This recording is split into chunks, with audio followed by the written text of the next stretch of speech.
And in the meantime, brand new information on the Trump transition as fierce infighting erupts in the president-elect's inner circle.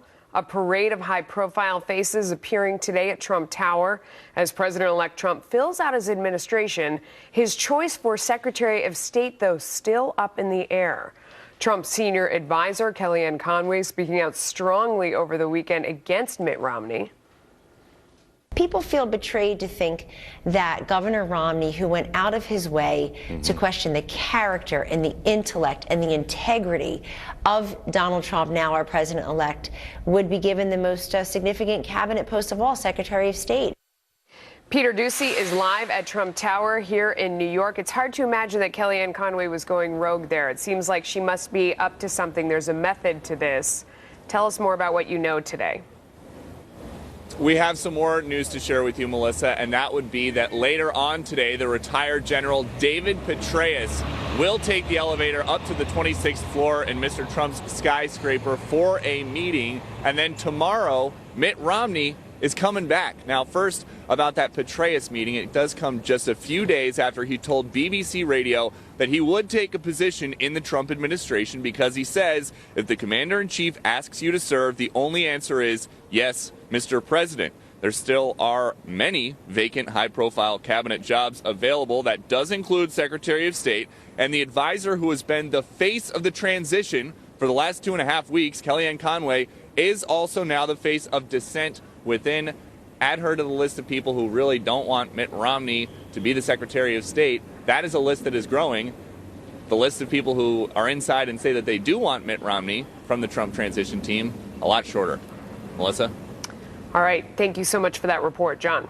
So for more on all of this, let's bring in Bret Baier. He, of course, is the anchor of Special Report. Kind of interesting, Bret, what's going on when you have the campaign manager, Kellyanne Conway, going on television and just publicly criticizing her boss's potential nominee to be Secretary of State, Mitt Romney. What do you make of all of this? John, good morning. I tell you, Kellyanne Conway is smart. She's very smart. It is hard to believe that this would be her getting over her skis on this issue, talking about the reaction of the base to a selection of Mitt Romney as Secretary of State.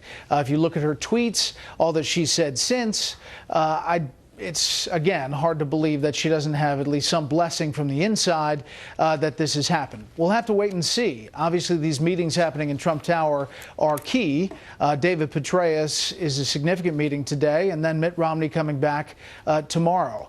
At the end of the day, the Trump administration is starting to fill out ahead of schedule, and the big positions of defense and Treasury, Homeland Security, and State still obviously have yet to be filled. And it's just not just Kellyanne Conway. Newt Gingrich, who has been, very tight with Donald Trump, a big supporter throughout the election campaign, over the weekend said he thought a Romney choice would be disappointing. So again, another high-profile, very well-known advisor saying don't pick Mitt Romney for the job. Yeah. Well, I will just say to you, there is that sentiment out there because of all the things that Romney said on the trail during the campaign. But remember that Donald Trump knows how to orchestrate things for the most attention and knows how to really talk to the media about things, and don't be surprised if this is a reveal of something else. I think you have to watch this closely. I don't think Kellyanne Conway is ahead of her boss that much. We will look for more on Special Report tonight. Bret Baier, the anchor of that program. Bret, thanks. I'll see you.